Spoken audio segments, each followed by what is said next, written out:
Welcome to my YouTube channel SS Exam Target. आज हम अपना एक टॉपिक लेके आए PC26 का। बहुत छोटा टॉपिक है, लेकिन इससे क्या है, एक दो क्वेश्चन आ ही जाते हैं, तो बहुत एग्जाम पॉइंट ऑफ व्यू से बहुत ज़्यादा इंपॉर्टेंट है। तो देखते हैं। Cost records and audit rules 2014 ये निकाला था मिनिस्ट्री ऑफ कॉर्पोरेट अफेयर्स ने। नोटिफिकेशन दिया था जिसमें 30 जून को 2014 को। अब इसमें क्या क्या बताया है, सबसे पहले इसमें होता क्या क्या है पहले वो देख लेते हैं। सबसे पहले देखते हैं हम कॉस्ट ऑडिटर। कॉस्ट ऑडिटर क्या होता है? कॉस्ट ऑडिटर होगा एक कॉस्ट अकाउंटेंट होगा जो इन प्रैक्टिस में होगा, है ना। जो प्रैक्टिस में होगा वो क्या होगा, एक उसी को क्या बोलेंगे हम, कॉस्ट ऑडिटर बोलेंगे। और जो अपॉइंट कौन करेगा, जिसको बोर्ड अपॉइंट करता है, जो भी कंपनी का बोर्ड होगा वो क्या करेगा, इसको अपॉइंट करेगा, तो उसको बोलेंगे हम कॉस्ट ऑडिटर। अब कॉस्ट ऑडिट रिपोर्ट बनाता है कॉस्ट ऑडिटर का काम क्या है? कॉस्ट ऑडिट रिपोर्ट बनाने का काम है इसका। ये क्या करता है, उसको पहले पूरा चेक करेगा और क्या करेगा, उस पर साइन भी कौन करेगा? कॉस्ट ऑडिटर ही करेगा। कॉस्ट ऑडिट रिपोर्ट पे जो साइन होता है वो किसका होता है? कॉस्ट ऑडिटर का होता है, जो कौन होता है? कॉस्ट अकाउंटेंट होता है।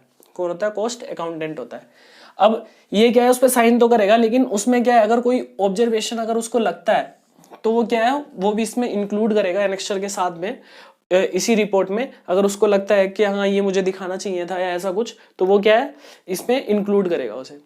तो कॉस्ट रिकॉर्ड में क्या होगा, बुक्स ऑफ अकाउंट होंगे जो किससे रिलेटेड होंगे, utilisation of materials, labours and other items of cost से। ठीक, ये किस में बता रखा है? 148 ऑफ कंपनीज एक्ट में बता रखा है। उसके बाद आता है हमारा एप्लीकेशन ऑफ कॉस्ट रिकॉर्ड। अब एप्लीकेशन ऑफ कॉस्ट रिकॉर्ड में किसके अकॉर्डिंग, ये सेक्शन 148 के क्लोज 1 के अकॉर्डिंग है कि एक तो इसमें क्या क्या मतलब किस किस पे एप्लीकेबल होगा, फॉलोइंग क्लासेस ऑफ कंपनीज, मतलब जो आगे हम बात करेंगे वो, और इंक्लूडिंग फॉरेन कंपनी, है ना। फॉरेन कंपनी का सेक्शन 242 में बता रखा है कि फॉरेन कंपनी क्या होंगी, जो इंडिया में बिजनेस करती है फिजिकली या फिर इलेक्ट्रॉनिकली, कैसे भी करती है, जो इंडिया में बिजनेस करती है वो क्या होंगी, फॉरेन कंपनी होंगी। और shall required include cost record in their books of account, मतलब उनको क्या है, एक तो ये कंपनी जो अभी आगे डिस्कस करेंगे वो, और प्लस फॉरेन कंपनी, है ना। इन सबको क्या है, अपने जो बुक्स ऑफ अकाउंट में कॉस्ट रिकॉर्ड को भी क्या करना पड़ेगा, इंक्लूड करना पड़ेगा। अब कौन कौन सी कंपनी आएंगी? सबसे पहले company engaged in production of, जो क्या है, मशीनरी यूज इन डिफेंस, मतलब डिफेंस के लिए जो मशीनरी यूज होती है उसके प्रोडक्शन में अगर कोई कंपनी है तो वो स्पेस में या फिर एनर्जी सेक्टर में, है ना। अब इसकी एक कंडीशन है कि इसमें मतलब इनका क्या होना चाहिए, नेटवर्थ और टर्नओवर कितना होना चाहिए, 500 करोड़ और मोर होना चाहिए।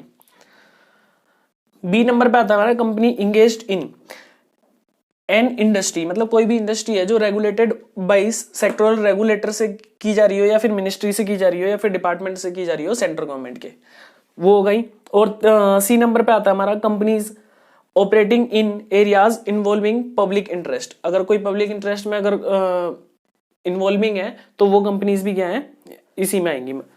और डी नंबर पे आता है हमारा companies including foreign company engage in the production, import and supply और ट्रेडिंग ऑफ मेडिकल डिवाइसेस, जो मेडिकल डिवाइसेस होती हैं उसका अगर कोई ट्रेडिंग कर रही है, इंपोर्ट या एक्सपोर्ट कर रही है ना, वो कंपनी भी क्या है, मतलब उन पे भी एप्लीकेबल होगा कि उन्हें भी कॉस्ट रिकॉर्ड अपना क्या है, मेंटेन करके रखना है। लेकिन इसमें कंडीशन दे रखी है कि उसका टर्नओवर जो होना चाहिए वो 10 करोड़ और मोर, या फिर 1/3 ऑफ टर्नओवर का होना चाहिए, which ever is less. Next हमारा आता है फॉर्म। CRA फॉर्म होते हैं, ये 4 फॉर्म है, जिसमें से एक क्वेश्चन तो पक्का आता ही आता है, तो अच्छे से इसको देख लेना। सबसे पहला आता है हमारा CRA 1, है ना। इसको बोलते हैं cost records and audit form, है ना। Cost records and audit form 1, जिसमें सबसे पहले आता है कि मेंटेनेंस ऑफ कॉस्ट रिकॉर्ड्स। इसको बस आपको यही याद रखना है कि किस फॉर्म में क्या है ना। क्वेश्चन हर बार यही पूछता है कि किस फॉर्म में क्या है। तो क्या है, CRA 1 में क्या है कि मेंटेनेंस ऑफ कॉस्ट रिकॉर्ड्स आ गया, और CRA 2 में क्या आता है कि कंपनी क्या है, फाइलिंग ए नोटिस, ये सेंट्रल गवर्नमेंट को नोटिस देती है, appointment of cost auditor. Cost auditor का जो अपॉइंटमेंट होता है उसको क्या है, उसका क्या है, नोटिस किसको देगी, सेंट्रल गवर्नमेंट को देगी। अब इसकी कुछ कंडीशंस है, ये भी इंपॉर्टेंट है। तो सबसे पहले तो अपॉइंटमेंट क्या क्या होता है, कॉस्ट ऑडिटर का जो अपॉइंटमेंट होगा वो विद इन 180 डेज होगा, जब भी आपका फाइनेंशियल ईयर क्या हो रहा है, स्टार्ट हो रहा है। जब भी आपका फाइनेंशियल ईयर स्टार्ट होता है उससे क्या है, विद इन 180 डेज आपको क्या करना है, कॉस्ट ऑडिटर को अपॉइंट करना है। उसके बाद है टू इन्फॉर्म, एक तो कॉस्ट ऑडिटर को इन्फॉर्म करना है और दूसरा किसको इन्फॉर्म करना है, सेंट्रल गवर्नमेंट को इन्फॉर्म करना है। अब सेंट्रल गवर्नमेंट को कब इन्फॉर्म करना है, ये बहुत ज्यादा इंपॉर्टेंट है कि इसको कितने दिन में इसको इन्फॉर्म करना होता है। एक तो क्या है कि with in 30 days of board meeting, है ना, जिस बोर्ड मीटिंग में कॉस्ट ऑडिटर का क्या हुआ है, अपॉइंटमेंट हुआ है, उस बोर्ड मीटिंग के विद इन 30 डेज में क्या है, सेंट्रल गवर्नमेंट को बताना है, या with in 180 days of commencement of financial year, मतलब जब भी फाइनेंशियल ईयर स्टार्ट हो रहा है उसके विद इन 180 डेज में बताना है। अब इन दोनों में से जो भी सबसे पहले होगा, है ना, उसमें बताना है, विच एवर इज अर्लियर, ठीक है। उसके बाद आता है हमारा CRA फॉर्म 3। अब CRA फॉर्म 3 में क्या होता है, submission of cost audit report होती है। जो ये कॉस्ट ऑडिटर बनाएगा उसको क्या है, कॉस्ट ऑडिटर ने क्या किया, कॉस्ट ऑडिट रिपोर्ट बना दी। अब ये किसको सबमिट करेगा, ये पहले बोर्ड को सबमिट करेगा, ठीक, किसको सबमिट करेगा, बोर्ड को सबमिट करेगा, बोर्ड ऑफ डायरेक्टर को। कितने दिन में, within 180 days of closure of financial year. जब भी फाइनेंशियल ईयर क्लोज होता है उसके विद इन 180 डेज उसको क्या है, अपनी कॉस्ट ऑडिट रिपोर्ट बोर्ड को सबमिट करनी पड़ेगी। और CRA 4 में क्या आता है, ये जो रिपोर्ट इसने बोर्ड को सबमिट की है, बोर्ड अब किसको सबमिट करेगा, सेंट्रल गवर्नमेंट को सबमिट करेगा विद इन 30 डेज। जैसे इसको रिपोर्ट मिलेगी बोर्ड को, विद इन 30 डेज में किसको, सेंट्रल गवर्नमेंट को क्या कर देगा, बोर्ड सबमिट कर देगा। ये आता है CRA 4 में आता है। उसके बाद है ये जो हमारा cost records and audit rules होते हैं, ये किस पे अप्लाई नहीं होते, है ना, not apply to special economic zone company. जो स्पेशल इकोनॉमिक जोन में कंपनी ऑपरेट करती हैं उस पे एप्लीकेबल नहीं होते।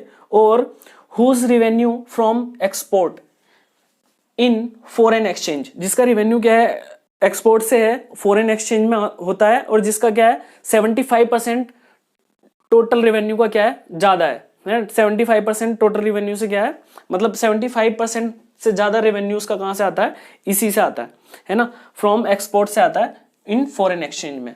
तो उस पे भी क्या है, ये एप्लीकेबल नहीं होते। तो ये था हमारा cost records and audit rules 2014। ये बहुत ज्यादा इंपॉर्टेंट है। तो एग्जाम पॉइंट ऑफ व्यू से हर बार इससे क्या है, एक दो क्वेश्चन पूछता ही है। बहुत छोटा टॉपिक है तो इसको अच्छे से पढ़ लेना और नोट्स बना लेना, या फिर स्क्रीनशॉट ले लेना। अभी तो नोट्स बनाने का टाइम है नहीं, स्क्रीनशॉट लेके उसको आप पढ़ लेना। तो चलिए मिलते हैं नेक्स्ट वीडियो में, तब तक के लिए थैंक यू, बाय।